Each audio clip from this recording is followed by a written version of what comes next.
All right. We're learning from this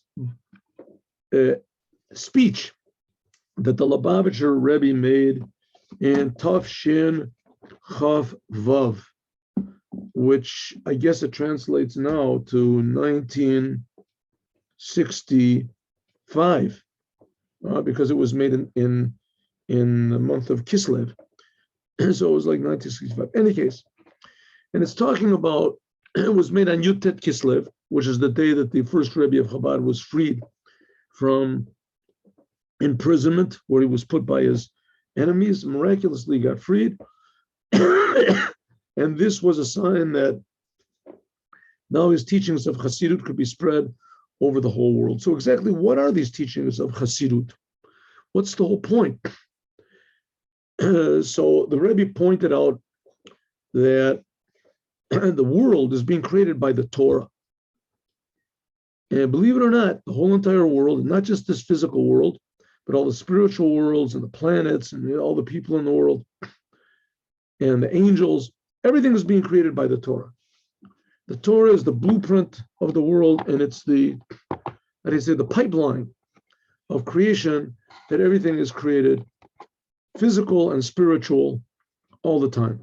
So the Torah itself has also a soul to it.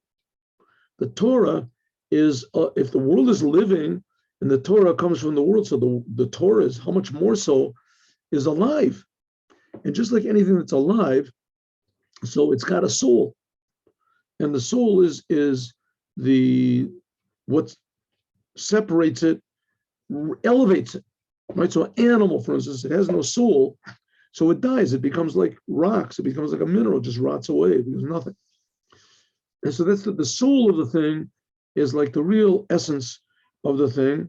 But in another way, the soul of a thing, it brings out what its body is for, right? What the body is for. Death is not a good thing. Even though if a thing dies, the soul is still there.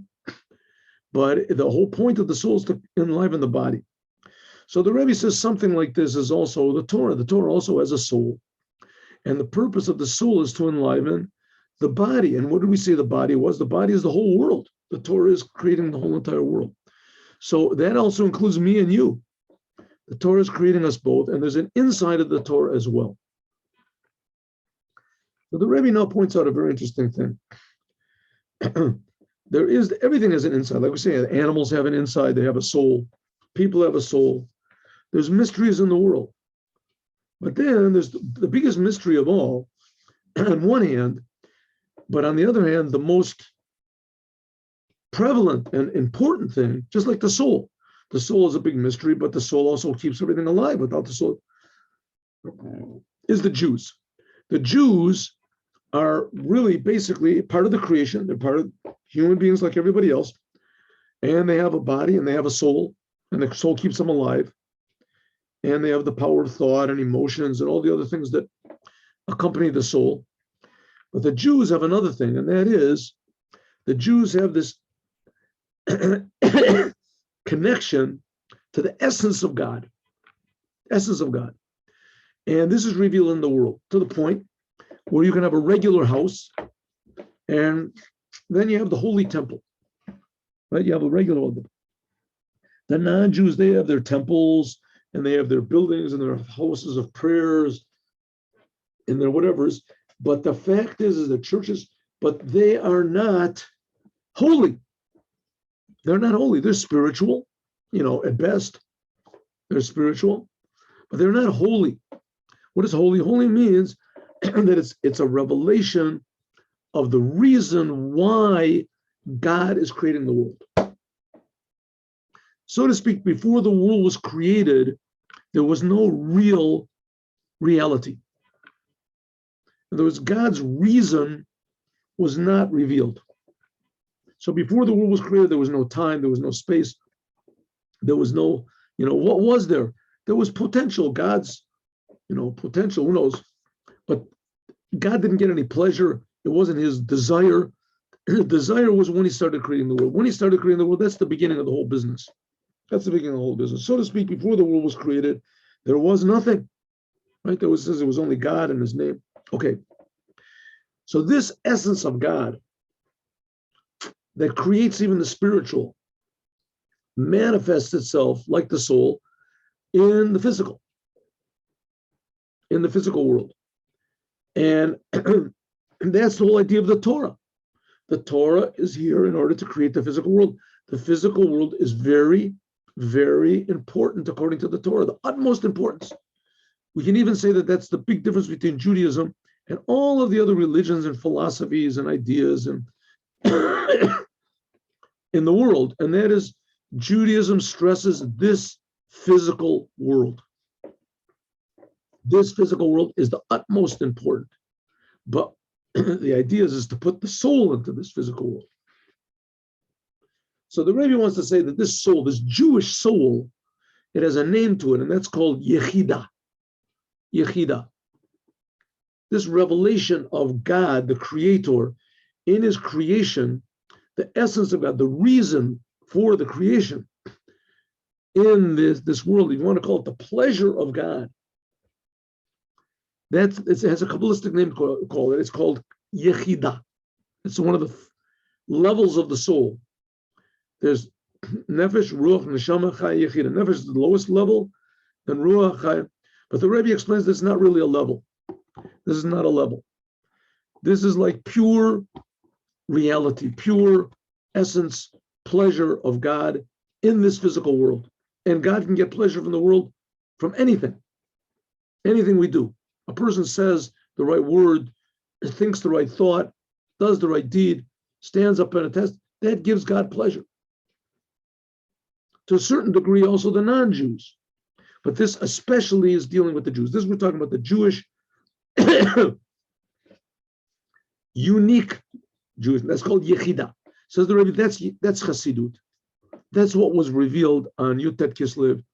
The first Rebbe of Chabad got out of prison so that he could release this new teaching that everyone in the world could learn and everyone in the world could be aware of the importance of this physical world, and especially how the Torah and the commandments put this infinite meaning into the world.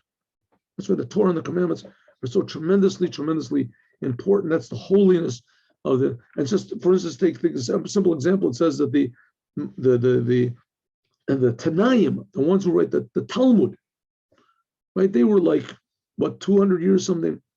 They continued 200 years after the destruction of the Second Temple. It says that the least of them could raise the dead. They had the power to put life into the dead. And that's the whole idea of the Torah, to put life into this dead world, a new world. Okay. To make a new living world. Says the Rebbe, I'm going to give you an example.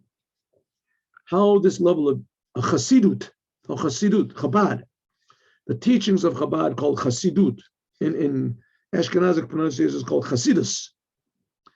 How is it that Chassidut, Chabad, puts this level of Yechida, the Jewish aspect, the Jewish facet, into everything? And because the Torah creates everything, so let's see how it does it with the Torah. Because after all, this Chassidut teachings are part of the Torah. Part of the Torah. So let's see then, the Rebbe is going to give us really knockout examples, if you ask me, fantastic examples of what is the Torah without Chassidut, and what is the Torah with Chassidut. What is this new dimension, pure godliness, holiness, Jewishness that is added? Okay, so the Rebbe says, let's start off. There's a sentence that every Jew is supposed to say in the world when he wakes up in the morning, and the Rebbe wanted that all the non-Jews should say this also. The Rebbe tried to institute this in all of the schools, the secular schools in America. Translated into English, of course. And the sentence is, Mode ani lefanecha, melech chai b'kayom, shechazarta bi nishmasi b'chemla rabu emunutecha. I am grateful to you, God.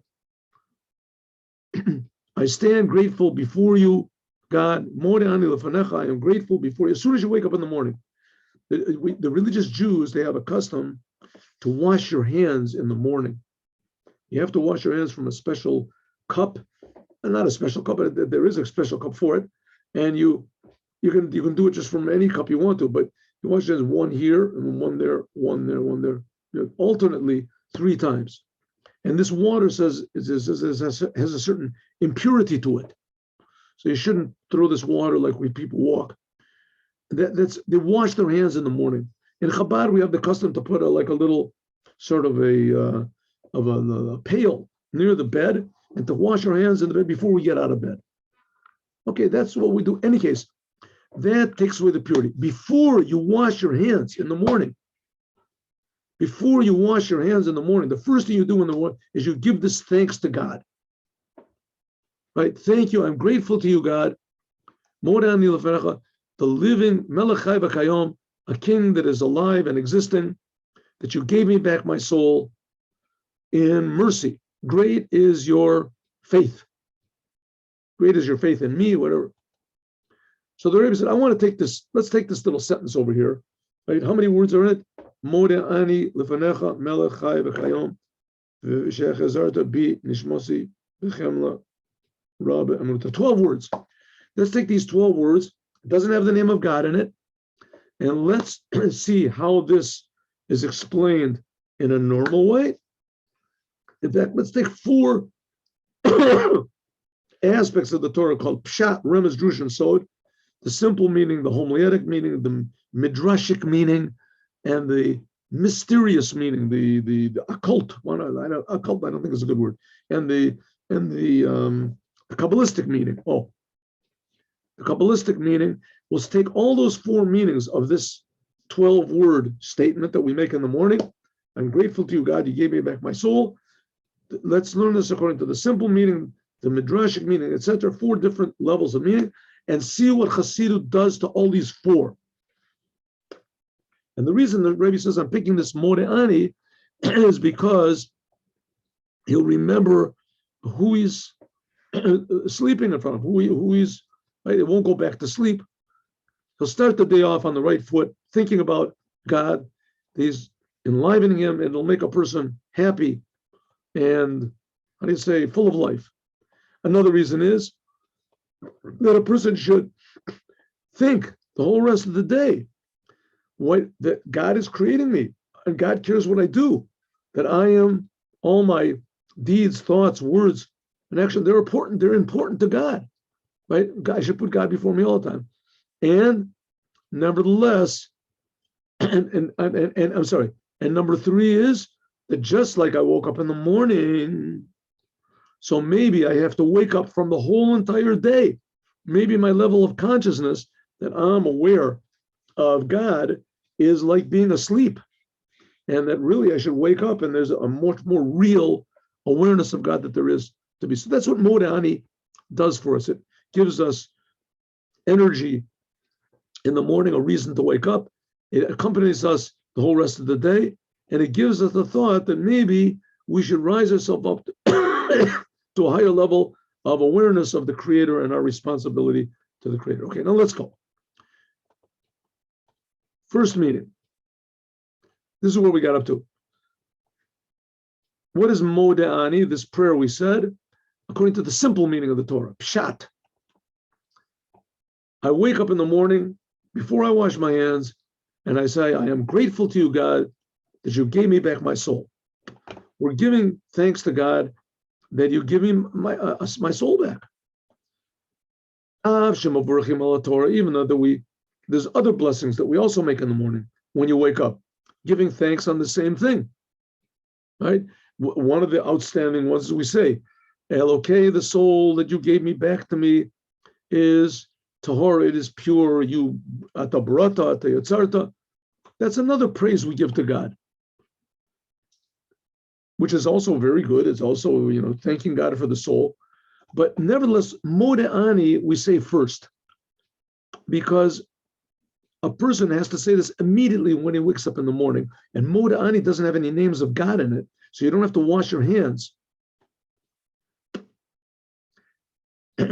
Just like a person when he gets pleasure, let's say he wants to eat an apple, right? You want to eat an apple, So you have to give thanks immediately when you, just before you begin to get pleasure. Also the same thing of this blessing when you wake up in the morning. Thank you, God. Moda ani, you gave me back my soul. I'm grateful to you, God, that you gave me back my soul. That this is, get him our pointer back. That this is the greatest pleasure that there can be. I mean, no matter what pleasure you can get in the rest of the day, you eat apples, you make money, you get famous, you win the presidency of the United States, you win the champion, whatever is the biggest prize you can win. But the biggest, nothing can match is getting your soul back. If a person isn't alive, then all these other pleasures are impossible. So the greatest pleasure is that a person gets his soul back. And this includes in it all the other pleasures that there are in the world. So when should a person thank God for this? When should you thank God? Well, you thank God if you want to eat an apple right before you eat the apple. So before you even get any use of your soul that God gave back to you, you should say Modeh Ani, this 12-word statement that I am grateful to you, God, that you gave me back my soul. Okay, this other blessing that we said, Elokei Neshama, the God, the soul that you gave me, Tohorahi, you can't say this before you wash your hands because it's got God's name in it. Elohai Neshama, it says God, the first word in it is God's name. As therefore, we have to give pleasure, we have to give thanks to the pleasure that we receive from getting our soul back in the morning. We have to say Modeh Ani. Right? It hasn't got God's name in it, but we're speaking directly to God. Nevertheless, afterwards, you have to say the blessing Elokei Neshama. You have to make all the other blessings as well. Because the fact this blessing of Elokei Neshama, it's got a lot of details which are not included in this short Modeh Ani prayer that we're talking about. For instance, and Modeh Ani doesn't have this mention of God's name. And any statement that you make that doesn't have a mention of God's name in it, it's not really a blessing. So this is just a general statement we make in the morning. Modeh Ani, thank you, God, you gave me back my soul. Even there, that if you look in the Talmud, you'll see that doesn't mention this thing about Modeh Ani. They would make this blessing Elokei Neshama, because Modeh Ani, there's nothing additional to this prayer of Elokei Neshama that we say. What's this prayer, Elokei Neshama? It's much longer. We say, Elokei, God, the soul that you gave me, you created it, you formed it, you blew it into me, right? And you're keeping it inside of me, and you're going to take it back one day, and when after I die, and then you give it back to me in the raising of the dead. And it says all the time the soul is inside of me. I give thanks to it. It's a long blessing. It's a long blessing. So that blessing, true, it includes all this thing of Modeh Ani. But and in fact, in the Gemara, they weren't even saying Modeh Ani. They were saying immediately when they woke up in the morning. So they didn't have to say Modeh Ani. But we do say this prayer of Modeh Ani, this 12-word prayer. We say it. And one of the reasons is because of, it's a hinted at. It's what's called the remez. God gave us back the soul in the morning. This has a hint at the raising of the dead. Because when a person goes to sleep, this is 1/60th of death. So getting our soul back, this is something like the raising of the dead. Oh, so now we've touched at the simple meaning, which is called the pshat, that God gives me back my soul. Then we have the remez. The remez is that eventually all the dead will rise up. Bezeu, that's what it means, that you gave me back my soul. Rabbe emunatecha. It is great faith, namely the fact that you gave me back my soul now, so we know now that we can trust you to raise the dead. So that's the pshat, and that's the remez, right? That's the.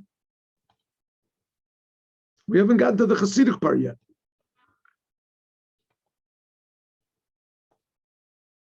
Then there's also the Modeh Ani. There's even a little bit sort of deeper meaning than the simple meaning, which is thank you for giving me my soul back, and the what's called the homiletic meaning, remez, which is saying that one day you're going to give all the souls back. You're going to raise the dead. But then there's another called the drush. The drush, that's the, want to call it the midrashic meaning, for lack of a better word. Giving me back my soul every morning, this is God gives a person back his soul that we deposited by him, and we really had not paid our debt back to God. But nevertheless, he gives it for the debt that we owe him, right? Let's say you go to a car, what is it that you get, somebody loans you the car. You go to a place where you borrow a car, installments. You borrow a car, very leasing a car, whatever it's called nowadays. So you rent a car. Oh, you rent a car. So you rent a car, and you use the car for a whole day, and then you bring it back in the nighttime. And then you go in the morning and say, I'd like the car back. He says, 1 second, you didn't pay me for yesterday. I said, yeah, but I'd like it back. So he says, okay, gives it to you. And this goes on for like 20 years, 30 years, 50 years. Every morning you go to the person and say, can I have a car back? Say, hey man, you owe me for 70 years. You didn't pay me. Yeah, well, I'll get to it soon. Will you give me the car back? So a normal person would say, no way. God says, oh, sure, no problem. Every morning he gives us our soul back. So this shows on the great faith that God has that we're going to repay him. That's what we say, drush, that also a person has to have the same thing in this way. When he is owed money, right?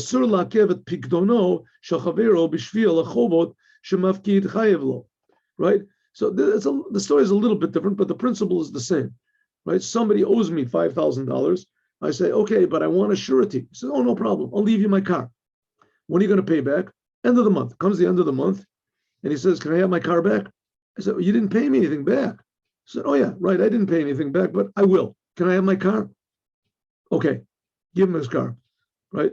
But you're going to bring it back to me? Sure, every night. Brings it every night. Every day comes and asks, doesn't pay me. So there it comes to say the same thing. The same way God gives me back my soul, even though that I have not paid for it, I have not paid what I owe him. The same way I should be to other people, because there's a law in the Torah that if someone leaves collateral by me for a loan and he does not pay the loan back and he needs that collateral in order to work, I have to give it back to him. And that's Modeani according to this. So we said, simple meaning is, thanks God, you gave me back my soul. Homiletic meaning is, one day there's going to be the raising of the dead. Midrashic meaning is, I should be a nice guy like God is nice. If somebody doesn't pay me back, nevertheless, I should give him back his his collateral, his surety that he gave me. And the secret meaning is, Modeani lefanecha, melech chai v'kayom. This is Kabbalah now, right? So Kabbalah, so don't expect something easily understandable. This is the melech is malchut, the lowest aspect of God's personality. This is malchut, how it is united with yesod. Yesod is a higher aspect. Melech is the lowest aspect. That's, so to speak, the aspect of God that creates the worlds. And chai v'kayom, that's yesod. That's like the secrets, the mysteries behind the world. That's the spiritual part. So melech, this shows on the aspect of malchut, and chai v'kayom is yesod. So this is uniting, if you want to call it, uniting inspiration with action. Inspiration is yesod, that's like the spiritual aspect. Melech chai v'kayom, that you gave me back my soul, comes from the aspect of malchut as it is united with this yesod, the secret. Okay, that's Kabbalah. We're going to see what this means. We'll talk about this more later. Now let's see what Chassidut adds to these 4 different aspects. Ready? Bir Anal, according to Pshat, Remez, Drush, and Sod Pardes, which that corresponds to. Pshat corresponds to Nefesh.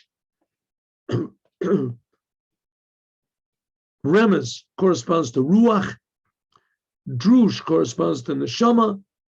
Sod, secrets of the Torah, is to Chaya. Okay, now let's explain this. And Modeani, And now we're going to explain what Yechida, how it adds on these four different explanations, is going to explain the essential point, the inner Jewish point of these four different explanations we just gave you on Modeh. Ready? Listen.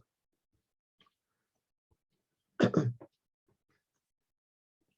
beginning of that a person wakes up in the morning, he says, before he washes his hands, even though his hands are impure, because all of the impurity in the world cannot defile the Modeh of a Jew, the thanks of a Jew to God, the surrender of a Jew to God. Even though the Jew might be lacking in everything else, but this Modeh, this gratitude to God, surrender to God, is always whole. This is especially in the level of Yechida. In the four levels of the soul, which are called Nefesh, Ruach, Neshama, and Chaya, it could be that there could be a blemish or even impurity. A person can sin, and the sin affects him. From this level of Yechida of the soul, that's always constantly united with the oneness of God, it's not possible that there can be any blemish or impurity, and it always remains whole. This is the reason, the inner meaning why we say Modeh, we don't mention any of the names of God, because really Modeh is higher. It comes from the level of Yechida, the essence of the soul, and this is the surrender of a Jew to God, which comes from the essence. The law, at first, there's no name that can possibly be relevant to this. And I'd like to tell you the story, but I'll tell you the story in just a moment. Okay. Therefore, the explanation of this Chassidut can explain these different four levels. Because the four levels of the soul, they don't touch on this level of Yechida.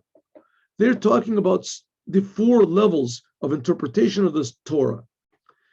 The four levels, even the secrets of the Torah, they are open to defilement. They're open to defilement. People can take even the secrets of the Torah and twist them around. Even more, like in the Zohar, etc. Asher muna u'mafaret et hamadrega shebeneshama, that there are levels of the soul, nefesh, ruach, neshama, and neshama the neshama. That's the level of chaya. And this the level of Yechida, the Zohar and the other Kabbalistic books, they don't even count it, because it's really not a level of the soul. It's the essence of the soul. But Chassidut does. Chassidut explains in great length what is this level of Yechida. Yechida is the essence of the soul, which is drawn into and illuminates these four levels. Just like Judaism is drawn into all aspects of the world and is supposed to make everything holy. Science can be used to understand God better. Medicine can be used to make people more healthy so they can serve God better. Hari, the explanation of Chassidut, which is the essential point of this surrender to God, Modeh, this enlivens, it makes clear all of the other levels of the soul and all the other aspects of the Torah, like we're going to see. Chassidut, what is Peshat? Modeh is giving thanks to God that you gave me back my soul. Says the Rebbe, good, you gave me back my soul. I'm thankful. If animals could talk, they would also say thank you. But here, this is a different thing. This is not just a human being getting his soul back. Not that just you brought me back to life, but nishmati, you gave me a Jewish soul. Shekol Hoda is Chazorat and Neshamat Yehudi. You gave me the soul of a Jew. What's the difference between a Jew's soul and a non-Jew soul? If you would give me another soul, a soul, but it was not a Jewish soul, let's say of a non-Jew or a servant, even then, I wouldn't be dead. I'd be alive. I'd be conscious. I could be intelligent. I could be productive. but nevertheless, I wouldn't give the same thanks. Because this level of Yechida is giving him life, Jewish life. Now that the Rebbe said that he wanted this instituted in all the schools in America, it means that non-Jews also have to give thanks that God is giving them back a soul. But we're giving a thanks that you're giving me back my soul.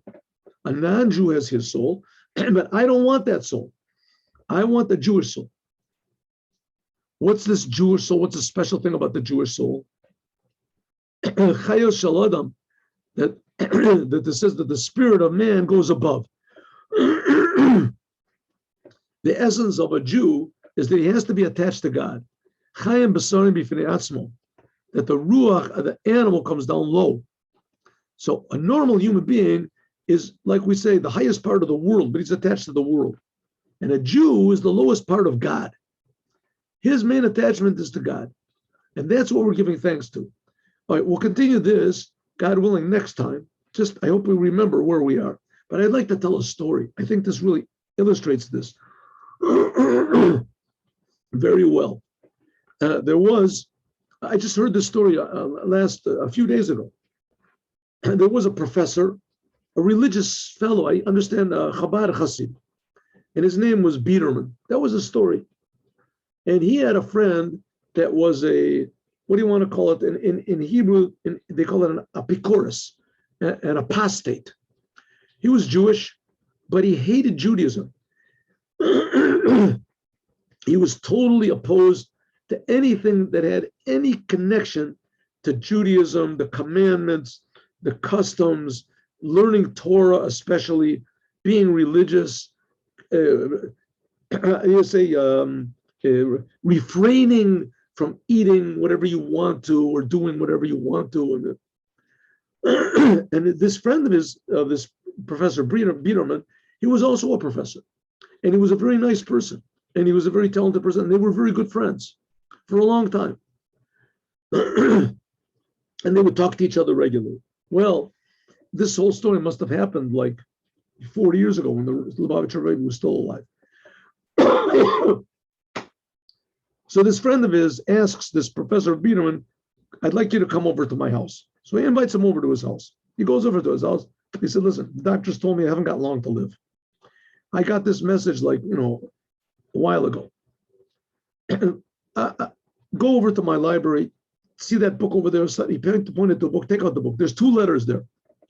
See that letter on the right, open it up, read it. That's the letter that I wrote to the Lubavitcher Rebbe like a year ago or something.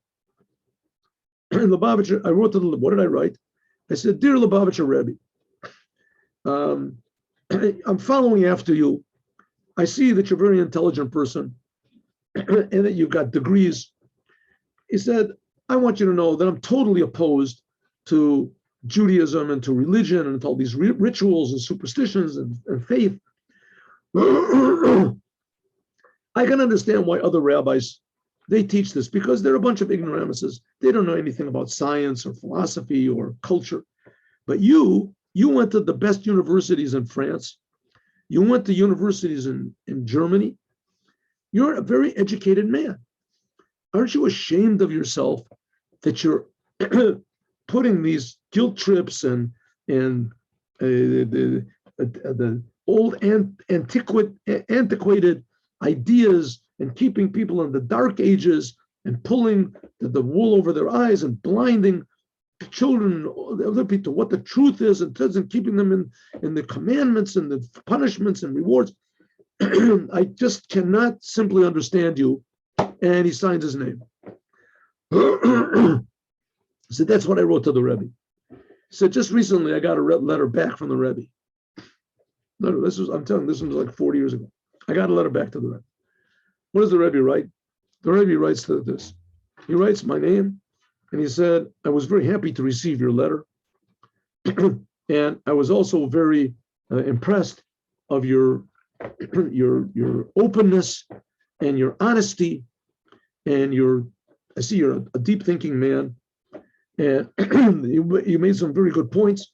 And the Rebbe writes in the end, And he said, I see from your name, he didn't say what the name was. I see in your name that this is a name which is very well known in Vizhnitzer Hasidim and also in the Litvischer Jews. Which one did your family come from? Did you come from, this side, who was Grois or something like that? From the Groises from Vizhnitz or from the Groises from the Litvischer world? So he said, I read those words, and suddenly I started to think, and I remembered my grandmother, my grandparents, and I thought how pure they were, and how they had such pure faith, and how they were such pure human beings. And I realized that with all of my ideas, I've never seen anybody with that level of purity and genuineness and love. And I just started crying. And I realized that my whole life had been a big mistake. And that I had been mistaken my whole entire life. And that's why I'm calling you. I don't know how long I have to live, but I just wanted you to know that I've repented from all of my bad ideas, and I've asked God for forgiveness and forgiveness. That's the story. So that's what's talking about, this inner Jewish point that he's talking about, this inner connection with God and the truth, that's the level of Yechida. And we'll talk about this more, God willing, next week. Have a good week with Moshiach now. Thank you very much. A good week and a powerful story and powerful share. Thank you. Oh, here we had a question. What's this? When did this begin? This prayer, when was it first said? Sometime after the Talmud, which was like, the Talmud was like 1,600-700 years ago. So somewhere this came. No, way before. The first Rebbe of Chabad was only 250 years ago. When a person converts, so it says that a person that converts already has a Jewish soul, but the problem, what's lacking is that his body is not the proper vessel to reveal the soul. So when a non-Jew wants to convert, it's a sign that he never was 100% a non-Jew, that he always had a Jewish soul, but a Jewish soul is not enough to be a Jew. So therefore he has to go to the mikveh. When that happens, then his body becomes a receptacle and a vehicle to reveal this Jewish soul. Hope that answers the question. Have a good day. See you, God willing, with this class next week. Tomorrow morning, there'll also be a class, 8:15 in the morning. Shalom uvracha with Moshiach. Shalom uvracha. Shalom. Moshiach now. All the best.